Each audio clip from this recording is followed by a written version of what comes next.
വടക്കൻ അറ്റ്ലാന്റിക്കിൽ നിന്നും 7 മൈൽ മാറി കൊടുങ്കാറ്റുകൾ വീശിയടിക്കുന്ന ചെറിയ പാറകളുടെ മുകളിൽ ഒരു lighthouse. Flannan Isles lighthouse. ഇത് വളരെ ഒറ്റപ്പെട്ട സ്ഥലം. ലോകം തന്നെ ഈ ദ്വീപിനെ മറന്നതുപോലെ. 1900 ഡിസംബർ മാസം ലൈറ്റ് ഹൗസിൻ്റെ ഡ്യൂട്ടിയിലുണ്ടായിരുന്ന 3 കാവൽക്കാരും ഒരു സൂചനയും വിടാതെ അപ്രത്യക്ഷരായി. പക്ഷേ വിചിത്രമായി ലൈറ്റ് ഹൗസിൻ്റെ വെളിച്ചം അപ്പോഴും പ്രവർത്തിച്ചുകൊണ്ടിരുന്നു.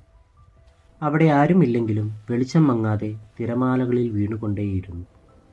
കാവൽക്കാരെ മാറ്റാൻ പുതിയ സംഘം എത്തിയപ്പോൾ അവർ കണ്ടത് വിചിത്രമായ ഒരു കാഴ്ചയായിരുന്നു. ലാൻഡിംഗ് പ്ലാറ്റ്ഫോമിൽ ആരും തന്നെയില്ല. ശബ്ദമില്ല, പഥസഞ്ചാരമില്ല. വാതിൽ അകത്തു നിന്നും പൂട്ടിയ നിലയിൽ. ലൈറ്റ് ഹൗസിനുള്ളിൽ കണ്ടത് കൂടുതൽ വിചിത്രമായിരുന്നു. ക്ലോക്കുകൾ നിലച്ച നിലയിൽ. ഒരു കസേര മറഞ്ഞു കിടപ്പുണ്ടായിരുന്നു. മേശപ്പുറത്ത് ഭക്ഷണം ഉണ്ടായിരുന്നു, പക്ഷേ ആരും ഒന്നും കഴിച്ചിട്ടില്ല.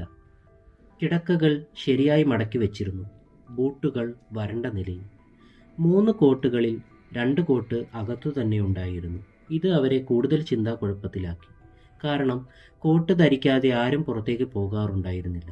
കാറ്റും മഴയും വളരെ ശക്തമാണ്. അപ്പോൾ 3 പേരും ഒരുമിച്ച് പുറത്തു പോയത് വളരെ സംശയാസ്പദമായിരുന്നു.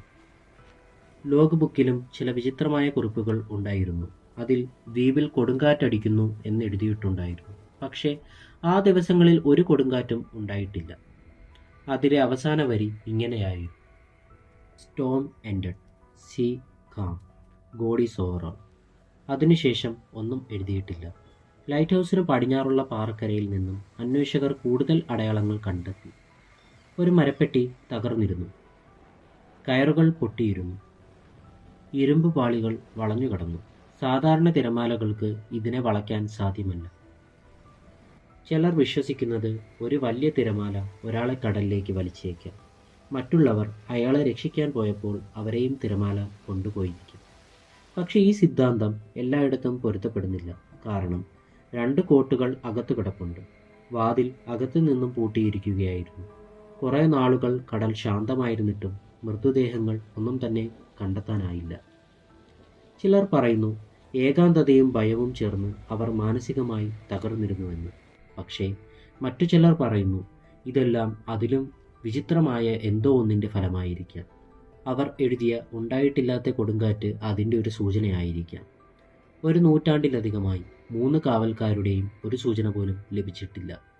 ശേഷിക്കുന്നത് നിശബ്ദമായി നിൽക്കുന്ന ആ ലൈറ്റ് ഹൗസ് മാത്രം. അതിൻ്റെ വെളിച്ചം ഇന്നും അന്ധകാരത്തെ ചീന്തിക്കൊണ്ട് കടലിലേക്ക് വീഴുന്നു.